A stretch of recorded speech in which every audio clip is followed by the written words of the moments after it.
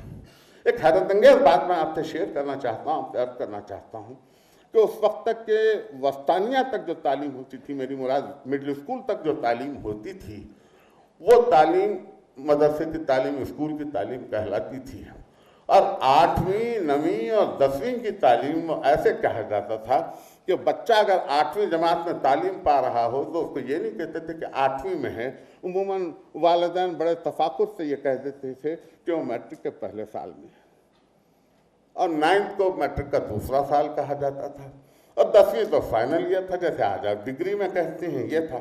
اور حیرت انگیز بات یہ ہے کہ امتحان بھی اسی طرح سے لیے جاتے تھے، جو 3 سال پڑھایا گیا نصاب ہے اس نصاب سے امتحان لیے جاتے تھے، اور بہرحال کامیابی ہوتی تھی۔ وہ امتحان 1921 میں پہلے عثمانیہ یونیورسٹی ہوا، 1921 میں میٹرک کا امتحان پہلے ہوا، 1919 میں انٹرمیڈیٹ کالج قائم ہوا، 1923 میں انجینئرنگ کالج قائم ہوا، 1926 میں میڈیکل کالج قائم ہوا۔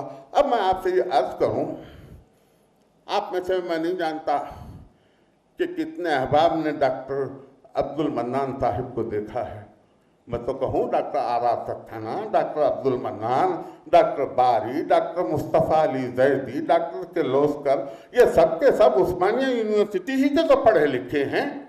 ان سب نے اردو میں طب کی تعلیم حاصل کی ہے، لیکن ڈاکٹر احسن منان MBBS عثمانیہ، MRCS Glasgow, MRCP Edinburgh, FRCS London, یہ سب کے سب باہر تعلیم کر کے آئے۔ خدا جھوٹ نہ بلوائے، نس پہ ہاتھ رکھی تو نسخہ لکھ دیا، کوئی 1-2 لاکھ روپے کا لیبارٹری ٹیسٹ تھوڑے ہی کرواتے تھے۔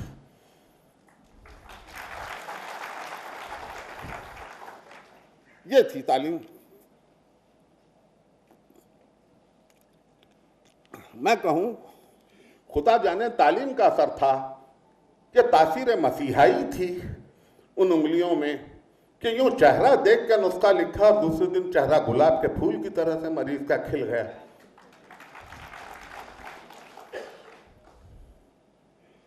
طلبہ سے بات کر رہا ہوں، ایک جملہ میں طلبہ کے لیے کہوں۔ علم اس کو کہتے ہیں جو غیب کو شہود میں بدل دیتا ہے۔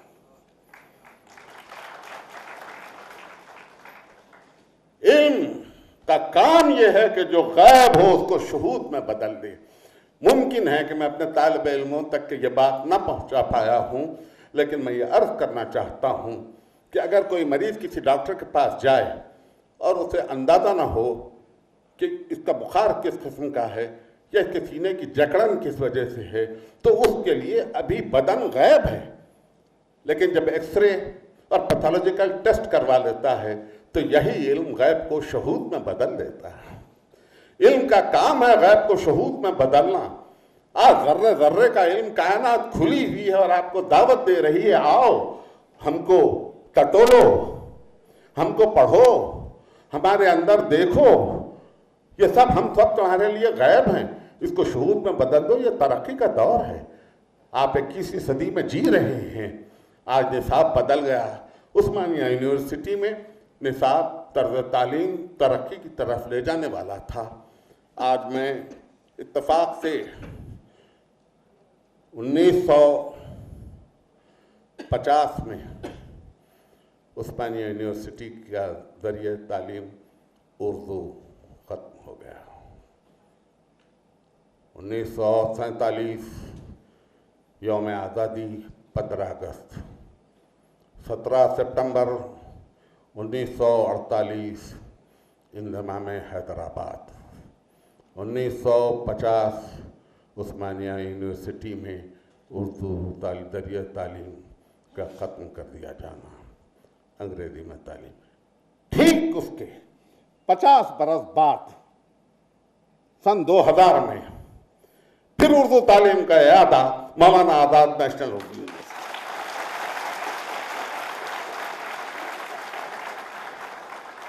ٹھیک 50 برس بعد میں زندہ رہ گیا اس یونیورسٹی کو دیکھنے کے لیے۔ 75 برس سے میری زندگی ہے، 75 برس میری زندگی ہے۔ میں نے اپنی چشم گنہگار سے عثمانیہ یونیورسٹی کے ذریعے تعلیم کو بدلتے ہوئے بھی دیکھا، اردو کتابوں کو ڈھیر میں پڑھے ہوئے بھی دیکھا، اردو کتابوں پر سے لوگوں کو چلتے ہوئے بھی دیکھا۔ میرا دل روتا تھا، میری آنکھیں اشکبار تھیں۔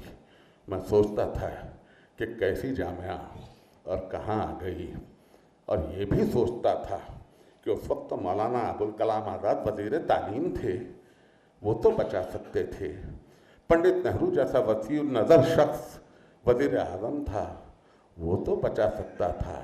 مادری زبان میں تعلیم کے طریقے کو تو بچا سکتا تھا، چاہے ہندی میں کر لیتے، تیلگو میں کر لیتے، لیکن مادری زبان میں تعلیم کو تو جاری رکھتے۔ لیکن 50 برس بعد مجھے اب کسی سے کوئی شکوہ نہیں ہے، اس لیے کہ عثمانیہ یونیورسٹی کا نیم البدل ہی نہیں بلکہ عصری تعلیم سے آراستہ آج مولانا آزاد نیشنل یونیورسٹی اردو میں ذریعہ تعلیم چلتی ہے۔ اس زمانے میں ذریعہ تعلیم کے وسائل بھی الگ تھے۔ کسی نے مجھ سے کہا کہ یہ جو آپ رسمی تعلیم کہہ رہے ہیں اسے کسی وقت سوری تعلیم بھی کہا جاتا تھا، یہ سوری تعلیم بھی کہا جاتا تھا، لیکن اب آپ اس کو رسمی تعلیم کہہ رہے ہیں۔ ٹھیک ہے، اس وقت یہ سوری تعلیم تھی، لیکن آج تو یہ سوری بھی نہیں رہی ہے، آج تو بصری بھی ہو گئی ہے۔ آج آپ کے بلیک بورڈ جو اس زمانے میں ہوتے تھے آج اسمارٹ بورڈ ہو گئے ہیں۔ آپ کی انگلی کے اشارے سے بورڈ پر ہر تصویر ابھرتی ہے۔ آج پاور پوائنٹ سے آپ تعلیم دے رہے ہیں، انٹرنیٹ پہ ہر قسم کی تعلیم کے ذریعے موجود ہیں، اسکالرز کے لیکچرز موجود ہیں، ویژولز موجود ہیں۔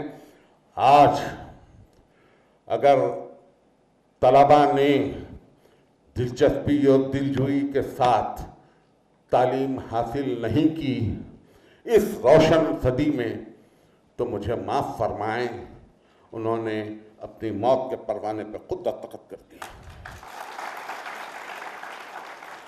ان وسائل کے بعد اساتذہ تو مہربان ہیں ہی، وہ تو اپنے طلباء کے پاس یوں جاتے ہیں جیسے اپنے بچوں کے لیے۔ عزیزان گرامی، کبھی سوچ کے دیکھیے، ایک ماں جو ٹیچر ہے اپنے کوکھ سے پیدا ہونے والے بچوں کو چھوڑ کر ان بچوں کو تعلیم دینے کے لیے آتی ہے جیسے وہ اس کے اپنے بچے ہوں اور اپنی کوکھ سے پیدا ہوئے۔ اس کی عظمت کا تو خیال کیجئے، اس کے مقام کا تو اندازہ کیجئے کہ وہ کتنی بڑی ہستی ہے کہ جو اپنے علم کو آپ میں منتقل کر رہی ہے۔ وہ لوگ منتظر ہیں کہ طلباء آئیں، ان سے پوچھیں، ان سے سوالات کریں، وہ اپنے علم کو منتقل کریں، جو چھوٹ گیا ہو وہ ان تک پہنچائیں۔ کام تو طلباء کا بھی ہے، تشنگان علم کا بھی ہے۔ آج میں خود کو کبھی کبھی اتنا محروم محسوس کرتا ہوں کہ میں ساری زندگی کتابیں ٹٹولتا رہا، ڈھونڈتا رہا، پڑھتا رہا، اپنا وقت اس میں گزارتا رہا۔ آج میں 75 برس کا ہو چکا ہوں۔ جب میں